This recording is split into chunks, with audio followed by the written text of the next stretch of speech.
You are a good person. You care about others' feelings. If your friend isn't very good at something, you tell them they are anyway when they ask. You wouldn't want to upset them, you encourage them. That's how you ruined your entire life. Your rights are now stripped. Your days are spent being tormented and tormenting the others who made the same mistake as you. But what mistake? What did you ever do to deserve this? If this is your first time on this channel, you've probably never seen this woman before. If you're a regular, you're all too familiar with her hatred for dishonesty. You're well acquainted with her obsession with liars. You're no stranger to her ghostly beauty. Violet Xavieras is a protagonist, yet a villain, of the web novels Our Spellbinding Lies. She begins as the student to the ruler of the universe, Charles. He has carefully selected those with potential for godhood and placed them on a utopia planet. They are candidates, and he observes their lives and choices in order to choose the next god.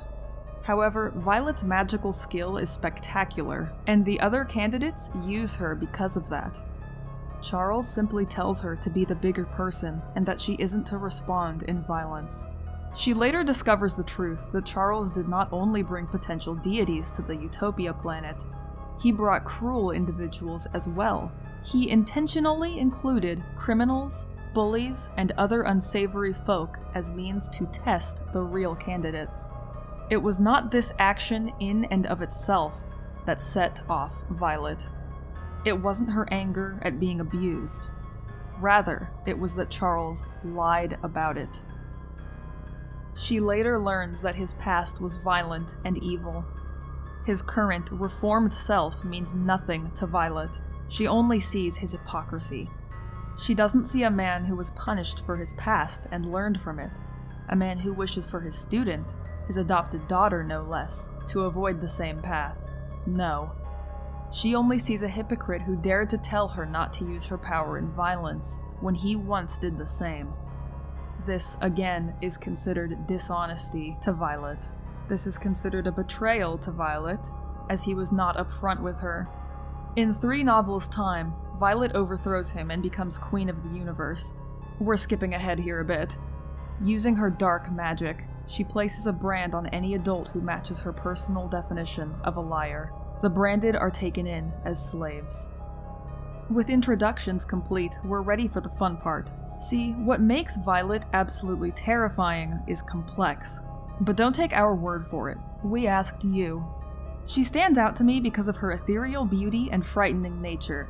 Violet is kind, generous, and empowering to her subjects, unless they've been branded. Otherwise, it's a slaughterfest with gore, guts, and blood that provide our lovely villainess with an almost erotic level of sadistic glee. She is a horrifying force to be reckoned with, and I think her capability to be so sweet, unless interacting with those she feels have wronged her in some way, is super interesting. Typically, villains are total assholes 100% of the time, 24/7, but not Violet. Yes, Violet's small sliver of humanity may actually lend itself to making her even more scary. It matches well with her 0 to 100 temperament. She is often apathetic, cold, and replies in short, curt answers, yet she will burst into rages at the drop of a hat. She has ripped out the tongue of her first lover, ravaged a world until it rained only ashes, and torn her own ribcage open in such outbursts, to name only 3. Her wrath is unbridled when she isn't quiet and doll-like.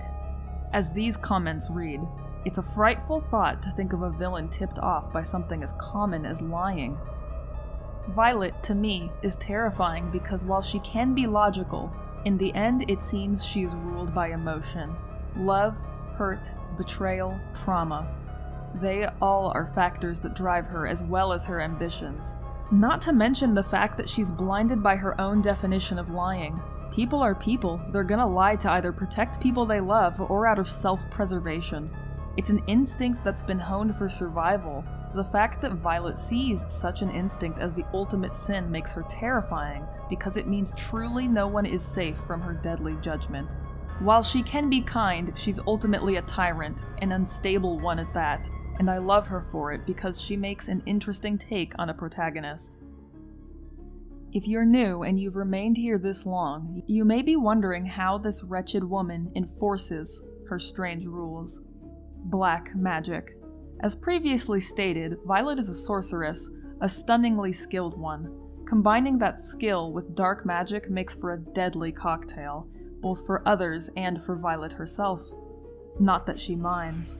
In fact, the acidic effects of her power seem to give the witch a jolt of masochistic glee. We have a dark magic video planned, so we'll keep explanations brief, but you'll learn some about it from these comments. The fact that if you die by her hands, your soul is completely destroyed and you cease to exist after death. She is not someone you want to get killed by. I think the fact she lets her black magic practically destroy her scares me the most.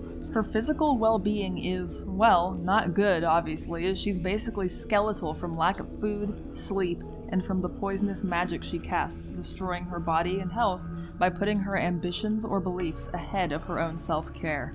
And her brain rotting in her head, with Violet not seeming to be faintly concerned about it, is also quite a frightful thought. I've always pictured her magic as this terrifying, vicious beast capable of so much more than what magic can usually do, only reflecting its terrifying image through its wielder, feasting on the souls, minds, and sorrows of its victims.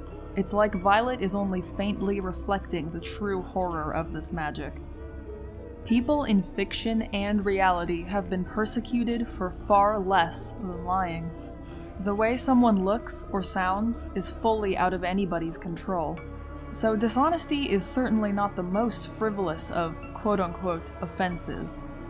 The difference is that lying, while often considered frivolous, is still generally considered wrong. So is it wrong for liars to be punished?